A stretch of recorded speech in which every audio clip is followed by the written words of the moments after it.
Welcome to the LeaderImpact Podcast. We are a community of leaders with a network in over 350 cities around the world dedicated to optimizing our personal, professional, and spiritual lives to have impact. This show is where we have a chance to listen and engage with leaders who are living this out. We love talking with leaders. If you have any questions, comments, or suggestions to make this show even better, please let us know. The best way to stay connected in Canada is through our newsletter at leaderimpact.ca or on social at LeaderImpact. And if you're listening from outside of Canada, check out our website at leaderimpact.com. I'm your host, Elisa Peters, and our guest today is John Morris. John is passionate about life and encourages people to live in purpose and achieve fulfillment. He is Diversity Life Coaching with John Morris, providing a down-to-earth approach in dealing with the many complexities life brings our way. Utilizing 38 years in the people business, John comes alongside of individuals, empowering them to move forward in life to reach their desired goals. He's been married for 39 years to Charmaine and has two daughters, Kayleen and Shawnee. John says, single or married, top executive or youth in school, we all deal with the same stuff. It's personal at all levels. Today, I'm excited to chat to John about his leadership role with the City of Saskatoon's police service and the corporate world. Welcome to the show, John. Thanks for having me, Lisa. Appreciate that. So I went to your website, and I love how once people get to know you, they call you Johnny. So I'll wait, and I'll see how it goes. And by the end, I'll be like, Johnny. Johnny. Yeah. That came from when I was doing my life coaching training. They had you kind of go through this whole what would it be called, procedure of who are you, and coming to your life purpose statement. And it was lots of character, lots of play, and they picked up on my personality right away, and they kind of likened me to the sloppy dog as a kind of analogy, believe it or not. It was fun. And that's when they just said, you need to be called Johnny because that fits more of who you are. Wow. See, and I would have thought you would have picked up Johnny in a locker room or like a sports team. I don't know, Johnny. Well, and that all takes with that as well. So yeah, for sure. All right. Well, we will jump right into it. I'm excited to hear a little bit more about how you got to where you are today, and really kind of those pivotal moments of, the 38 years, because you say you have been in the people business. So share a little bit more.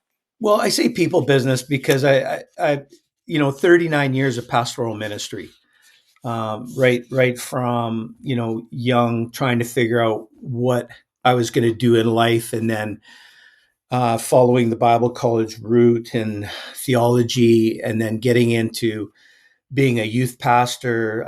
I've been a children's pastor. I've been a marrieds pastor. I've been a assistant, associate pastor. You name it along the pastoral realm, I've done it. And just being involved in people. And, as much as I just love people, highly relational, with all the things that I've been able to do. And that's been a key of me being able to evolve into, the various roles. So I was in pastoral ministry, kind of hit a burnout time, and then was looking at, what do I do now, and stepped away. And then I started to pursue my life coaching. And then during my life coaching, realizing that this is a great addendum to other things that you do, but I wasn't going to be the main thing I did. And so I kind of went into general managing a concrete restoration repair company. Believe it or not, you go from pastoral ministry leadership right into a company because of the leadership and, business aspect of ministry that's involved. And then while I was doing that life coaching training, kind of going back into pastoral ministry, but also then this chaplaincy aspect opened up with the corporate world. So company reached out to me and asked if I would be interested in meeting with them. And then, so that's been kind of the venue that opened. And then it just, from relationship, it just kind of snowballed from that. So now I'm involved with 4 different chaplaincy aspects. So, and pastoring at the same time. Yeah. So can you tell me, what does pastoral burnout look like? Were you just everywhere? Yeah, you know what? Just in a church setting where, you know, there's lots of good leadership stuff that's going on, and just hit a point where just became all consuming. Not maintaining balance, not maintaining those things in leadership that we are taught and we're supposed to, by taking a break, taking your Sabbath or with rest times, and pacing yourself, and then just getting inundated with feeling overwhelmed, and just a lot. Also, like, people talk about PTSD with first responders, but in pastoral ministry we deal with a lot of issues. And I think over time it was just wearing on me, and came to a point where my coping mechanisms were all coped out. Yeah. And so I got to a point where but I didn't even realize I was burnt out. Mhm. Um, and so I look back on it now and I call it burnout. But back then I would have just said, I was done, done and finished, right? Yeah. It's Yeah, always easier to look back. it is. Yeah, Yeah. absolutely. Yeah. So for our listeners, can you just share the difference between being a pastor and being a chaplain? Um, well, pastor, that's the vocational thing of connection with church. Um, Chaplain, and really what I look at it as is you're pastoring people that are in business. You're still doing the same things. In chaplaincy, it's really coming alongside individuals and building relationship and rapport. So it's being that consistent presence. It's in the different chaplaincies I work with, it's still the same thing, but it's just getting interested in people, asking curious questions, getting involved in their families, and asking about their kids. What amazes me is I am the chaplain at the Saskatoon Police Service, and I walk the hallways. I would stop in everywhere, every nook and cranny in the police service, and I just make myself aware. Hey, how are you guys doing today? I'm John. I'm the chaplain here. Introducing myself for the first time, or then it's continued conversations. And I'm really good with remembering things. So I'll say, hey, how's your kid doing with sports there? And so these guys are not, you walk in, and the ladies that are working there, you walk into their office and you see their accolades and their achievements. But right on the wall, right beside all that, will say, dad, best dad in the whole world, and those are the things I focus in on. I focus on the personal aspects of their life. So what happens is, being consistent and being relational, is everybody has those moments. They all face, everybody, you, I, we all face our stuff, and we'll hit a wall. We'll, face a circumstance in our personal life or professional life where, people are just like, what do I do now? And then that is when, that's when I come in. Um, by building that relationship with people, they reach out to me, or they'll lean in a little bit easier. And the consistency in chaplaincy is the conversations go very quickly from, hi, how are you, to, the depths of, hey, I'm dealing with a loss in my life, or, hey, my kid's really, pushing my buttons these days, or, and the conversation just really opens up. So, if you ask, if you listen, ask questions and listen, people will tell you a lot of their story. Um, and that's really what chaplaincy is that consistent presence, of being there, of being available, and then when they need you, they will reach out. Yeah. Would you say that police services, either across Canada, across Saskatchewan, anywhere, do they all have a chaplain, or is that sort of the chief is saying, you know what, we need this? Yeah, I think more and more so. I think, I become a member of the Canadian Association of Police Chaplains across Canada. Bruce Awanishin is the president of that organization. He is a retired member from Brandon, Manitoba. He actually retired to Prince Albert. And I reached out to him and I said, "Hey, Bruce, if you're ever in town, let me know. I'd love to have you come down to the service. I'll tour you through the building. I'll introduce you to different people." And I was able to, during that time, just build relationship and rapport. And there's quite a good organization across, Canada, with chaplaincy amongst city police, local city police, and RCMP. So it goes across the board, and it's become very interfaith as well in many of the different agencies. And I think it really takes on the flavor of who the chaplain is as well. There's a lot of personality involved in it, with connection with people. And certain people will have a great in, and some people will find themselves trying to break in. And sometimes those circles, policing is very interesting. There are very interesting, psyche involved in that. When I first started there, Cam McBride, who's now our chief, he gave me this book, Emotional Survival for Law Enforcement. And I was reading through the book, and it really gave me a great insight into the psyche of the police agency and police members. And it's been a great in that way. So meeting with Bruce and having him come, he was quite surprised how we were walking throughout the building, and afterwards he said, "Everybody knows who you are here." And I said, "Well, I hope so," because that's my goal, right? Yeah. But I've seen other and been on other Zoom calls where other chaplains in other places have had a little bit of a struggle, or they're having a hard time breaking in, or, because of the agency for what it is and what they've been experiencing in their agency. So it varies. Yeah. And in regards to, I don't think I've ever heard of a chaplain in a corporation. Like, Right. that's someone that has someone that will come in and speak to us. That's always you can purchase counseling or you can Yes. have coaching. How did, and so I get, because you're your diversity coaching. How did Yep. you get into being a chaplain? How does that happen? Uh, Total fluke.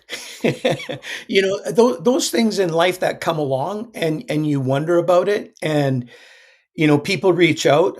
This one company that I started with, they had a chaplain, and the chaplain was leaving, and he just name dropped me, and then so they reached out to me that way. So, but then it's you got to make your own way in that, because it's very individualistic, right? Um, and so that was with the one company, and then it just kind of snowballed. I've been with that one company now 6 years, and then from being with that one company, other business owners will then lean into that business owner and say, "Hey, I hear you got this chaplain. What does that look like?" Right? Um, and a good friend of mine, Reg Queering, who's one of the owners of Q Line Trucking, he has chaplaincy, and so I was very aware of it.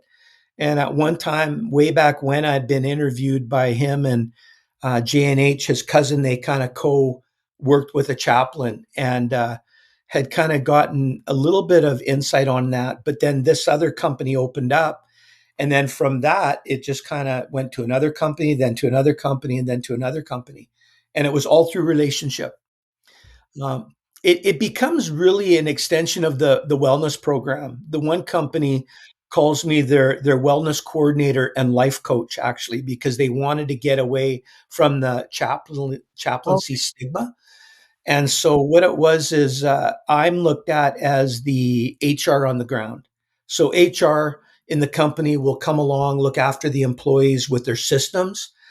Here's counseling, here's this, or what, whatever. You can reach out to this 1-800 number. I become the 1-800 number with the company. And as I'm the face to that company, they get to know me. And then so when they get to that point, they go, hey, are you needing this? Here's John. So I've done marriage counseling, I've done weddings, I've done funerals, I've done all sorts of different things coming alongside of, the workers in these individual companies. One of the companies, Bitrix electric e-bikes, is a lot of new immigrants to Canada. So I become the Canadian expert on the ground, and they ask me all these different questions. And I'm only an expert because I was born and raised in Canada. But along the way, you read, you get educated, you take courses, and it's taking all these things that you put into your life that come out in service, and coming alongside of these people, really. And I look at it as an opportunity. It is to serve. I serve, um, these people as I serve in the church. I serve these companies, and I serve these people, these employees in the companies. Wonderful. Well, thank you for explaining that, because I think our viewers would. I didn't really know about it, but even your definition of, sometimes they call you a wellness and HR coordinator. I mean, I've heard of that, but yeah. So thank you. So listening to you, I'm sure you've had failures and mistakes, and I think we all know we learn more from our Yeah. failures, mistake than our successes. So I'm wondering if you have something you could share, a failure or mistake that you could share, the story that goes with it, and what you learned. Well, I think sometimes it's you know we always talk about awareness and reading the room, becoming aware, and I'm usually very good at being aware, but over familiarity sometimes we let our guard down. And there was one time I was joking around, as I do, and I banter back and forth with the people as you build relationship, right? Mhm. And there was one instance where I said something, and I didn't even think anything of it. It's one of those comments we make flippantly, but later on, I got an email from a female employee just saying how what I said was a little bit insensitive because some people deal with certain things, and it just caught me up. I mean, of course, I immediately responded back to her and I said, I am so sorry. That was not my intent.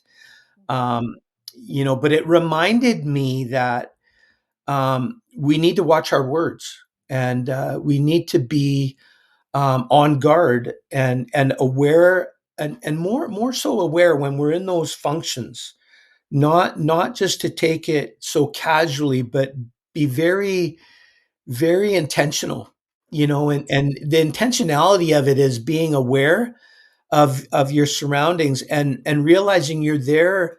They're engaging with me on a contract, so they're paying me to do this stuff, and so I want to do my best before them, and obviously for myself. I don't want people to think ill of me at all. I'm there to come alongside and help.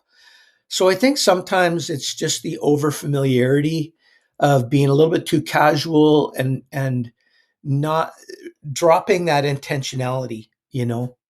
Um, that is needed. Yeah. When you had said the comment, whatever comment was made, um, did you feel it? Did you kind of look around the room? Did you read the room at all, or you didn't see it? And maybe this woman emails you. Was it a Yeah. good email? Was it very, like, She was kind. She she was was kind? kind. Yeah, yeah, she was kind, and she said, I see the role that you play here, and it's very integral, and I so appreciate. I see how you interact with everybody, but you made that one comment, and it was a comment. I don't want to divulge anything other than that. It was very personal to her, and it was me just not being sensitive in that moment. It I didn't even know that I did it. It was a situation where I was standing between two kind of cubicle desks, and I was engaging with the one person and the other person. And so we were talking back and forth. And so I didn't even see her reaction to the Okay. comment, and Yeah. she didn't let on at that moment.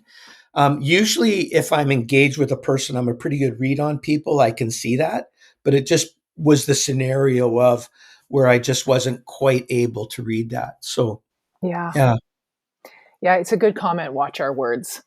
Uh, yeah, it's those moments, and you know what? They catch us up, and it causes us to kind of those mistakes that we make cause us to you know, catch ourselves up a little bit and go, okay, what am I doing? What's my purpose? What am I doing?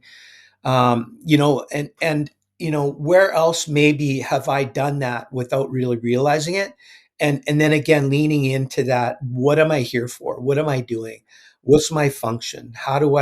You know, how do I do this effectively? yeah. Do you live with the guilt of something you've done as much as I do? You know, when you do something wrong and you're like, oh, and then you think, oh, these people know, they heard, and it eats me up. I Do know, you you know does it what? happen? As I get older, um, not as much as when I was younger. Okay. When I was younger, I can honestly say, very raw, very overly sensitive, get hurt feelings easily. Now in a moment, in our moments of weakness, I think we all default to those things that we have, each and every one of us. But I think as I've gotten older and I'm getting older, you know what? I'm slowing down. I'm becoming a little more contemplative, a little more reflective, not so hard on myself as I look back, and I look back on my broader experience of history. You know what I mean? And I realize that okay, there will be another day. There will be another opportunity. And yeah, I have those moments just like we all do. But I look at more of self reflection now in those times and kind of go, okay, I can't do that again.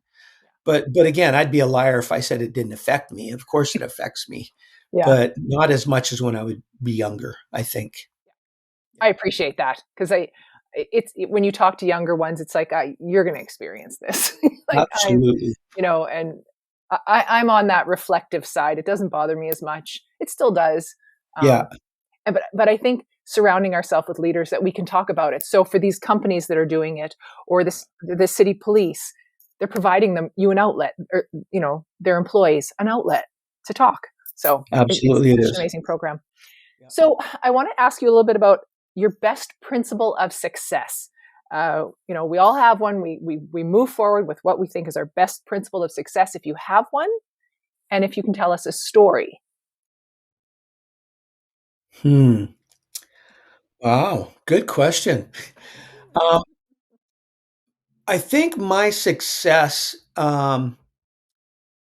is really being able to take all like my life experience, my training, my equipping, my reading. I constantly read. I'm constantly reading leadership books. I'm constantly reading fiction. I try to stay away from the news as much as I can. My wife fills me in with everything that's going on. I don't need to really look for myself. Um, I try to stay away from the political aspect of things. So I try to stay away from the negative things that will drain me. I'm a very positive person.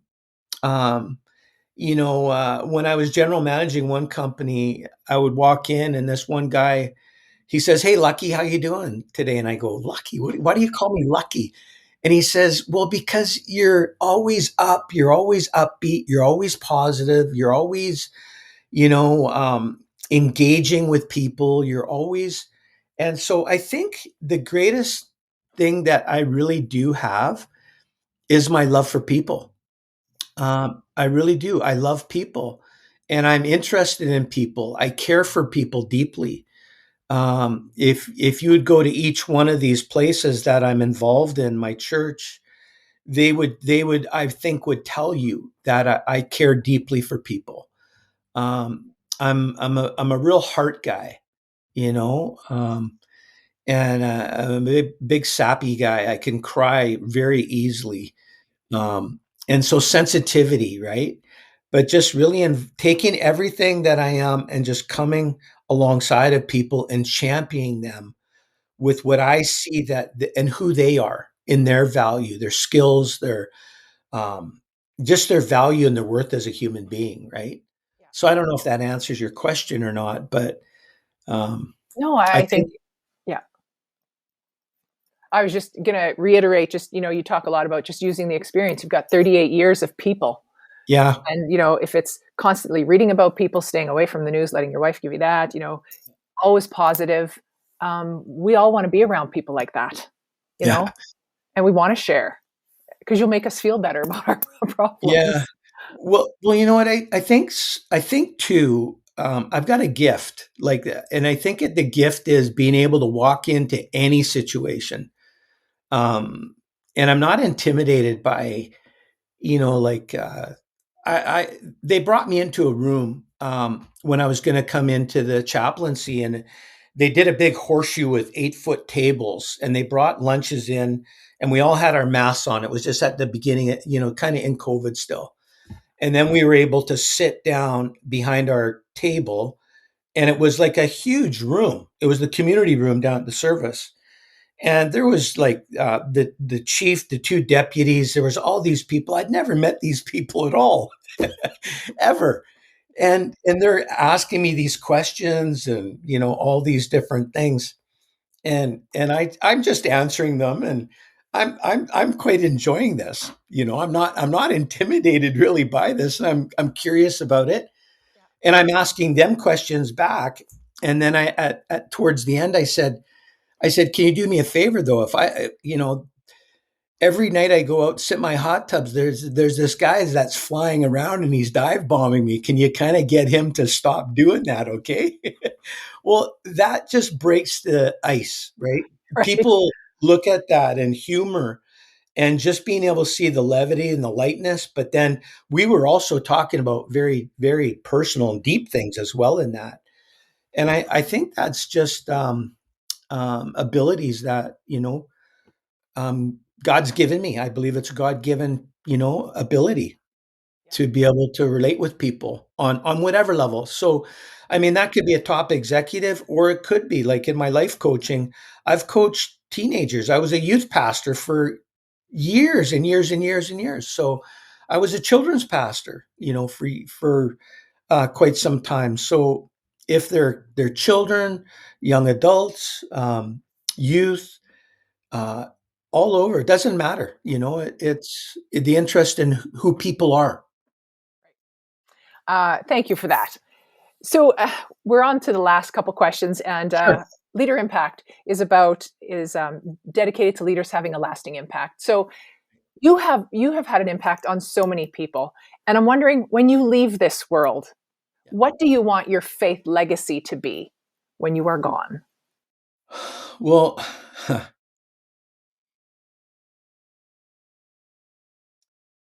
my faith legacy, and I've heard this said, and I echo this, is you know what we it's all about family.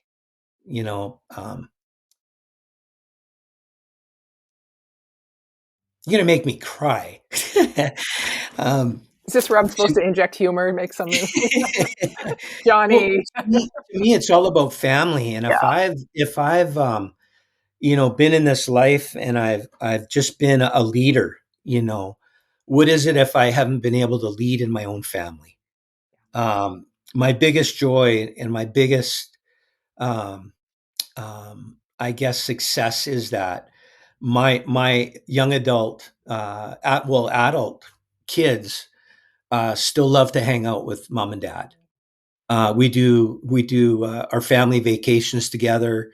They're two girls. They're still single, but so guess what? Dad, I need to help me with my car. Dad, can you help me with this? Dad, can you help me with that?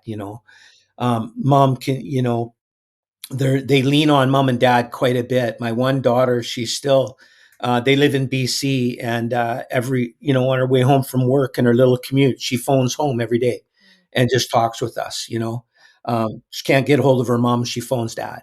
Yeah. And so, my biggest thing is that, my girls, um, you know, they're decent human beings. And I think that's the greatest thing that I could ever hope for.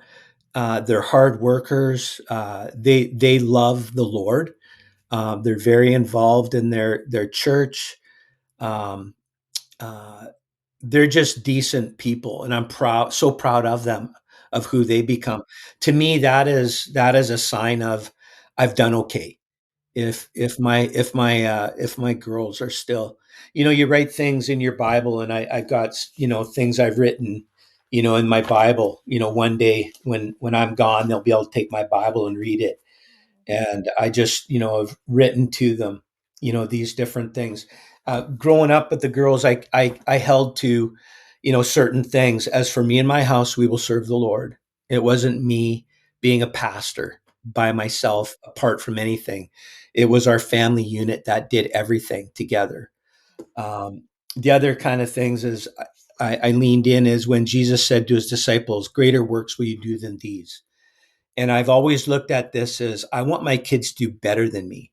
I want them to excel. I don't want them to have to deal with this. They're going to deal with the same stuff, but if they could deal with it, as a younger age than I did and get further ahead, being able to wrap their head around those issues of life before I did at my age or whatever, that's the thing. I just love to see them excel, and they're doing that so far, and I'm so proud of them. So to me, that's the gauge of true success, is that, my kids still want to hang out with me as I get older and I as we get older. Yeah, I have two children that live away from home, and same thing. They call, they text. They can't get hold of one, they call the other. It's so good. It And is. and it's so different than when we were young. There was no phone calls all the time. There was no FaceTiming. There was That's not right. then, Yeah. so parenting is just a little bit easier, a little bit harder, a little Yeah. bit easier. Yeah. Absolutely. Yeah. John, I want to Absolutely. thank you for taking the last half hour with us. It goes so fast, and I Oh, think we does could it just ever? talk for, I know, it's like, what, 30 minutes? Yeah. I just want to thank you for scheduling us in your day. I find it fascinating, the corporations that do hire you as chaplain. I didn't know enough about it, and I absolutely love it. And I knew about the city police. Our city police in my own town does it. So, but I just thank you for everything you do and explaining to us between pastor and chaplain, for our listeners. It's been a fabulous half hour. Thank you for joining us. If someone wants to find you, to reach out to you, engage with you, what is the best way to do that? They can get hold of me through my website. It's Jam Diversity. And then an email on there, whatever, john@jmdiversity.ca Okay. is good. But it's Diversity Life Coaching with Johnny Morris. That's a good way to get hold of me. Um, or they can get hold of me through my church. It's Carpenter's Church, Saskatoon. And feel free to reach out in any way. I'm an Yeah. open book. I always say questions are free, right? If Yeah, you just have a question on how are you doing this, what would be my next steps? Like, just ask. They're free. So absolutely. anyway, John, thank you again for joining us. Thank you for having me. Really appreciate that, Lisa. All right.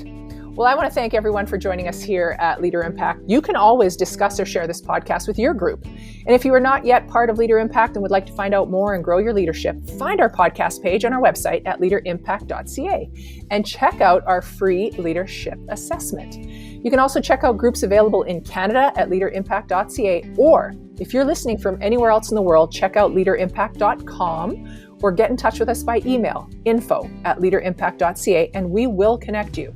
And if you like this podcast, please leave us a comment, give us a rating or review. This will help other global leaders find our podcast. Thank you for engaging with us. And remember, impact starts with you.